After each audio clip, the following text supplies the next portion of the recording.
Hello guys, alam niyo ba kung nasa tayo ngayon? Dito tayo ngayon sa Asingan. Dito sa lugar na kung saan ay may mga tindahan ng mais.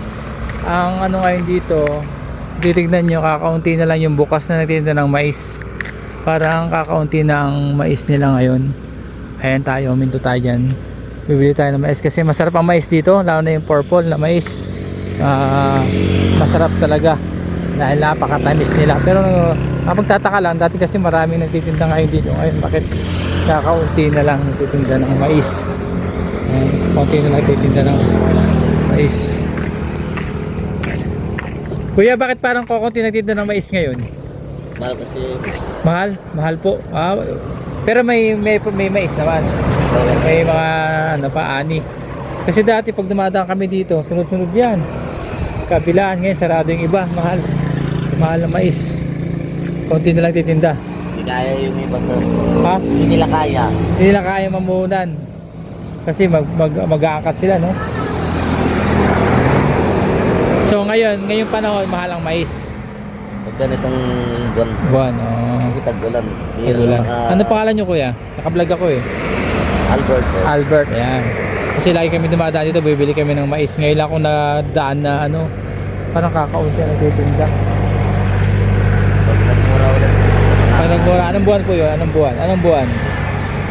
Summer. January ganun. January, ayun, January. Marami. Nung huling kami dumaan dito ay June yata o July. Sa Baguio. Kabili kami ng mais. Ngayon ay 3 piraso, 50 na. Dati Okay. ano lang. Dati pag bibili ako 100, marami na yun. Parang 7 piraso na yun. 3 balot. 3 balot. Nabili kami kasi paborito talaga namin. Paborito talaga namin mais dito eh. Lalo na yung purple. Kaya ano na, nagkaroon na sila ng mga talong. Nagtalong okra na kasi ano na. Nag-iba na siya ng crop. Ayun. Sige kuya. Sige po. Wala kayong luto ano?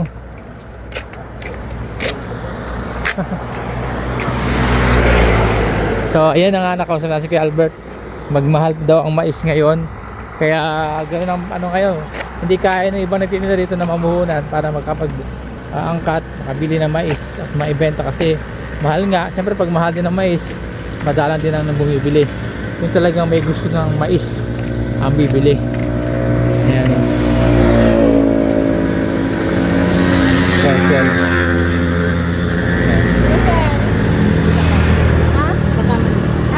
Magkasama kami, nagbablog po ako eh. Ay, vlog ka sir! Oh! Vlogger pala na sir. Anong pangalan po? John, tingin ang sticker John. Ay, thank you, thank you. Ayan, so, Pangalan niyo po sir para may Sir Sam, Sir Sam po. Ay, Sir Sam. Nag-vlog na po ako dati dito nung madami pa nagtitinda. Ngayon sabi ko ba't kakaunti na. Anong ginagawa ito sa mga? Hindi, sabi ni Kuya doon, ng interview ko, mahal daw ang mais ngayon. Mahal Hindi po. kaya nung iba. Minsan. Hindi kaya. Ako talaga. Handa nga kaya nga. Oo.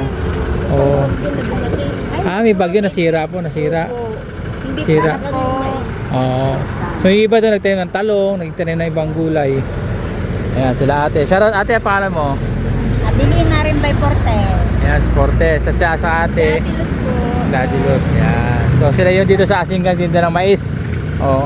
Sabi ni Kuya, balik daw ako ng January, murang-mura daw. January, February. December po, mga December. Sige po, thank you po. Thank you, sir. Nakabili na kami. Ay, hindi na mais. No?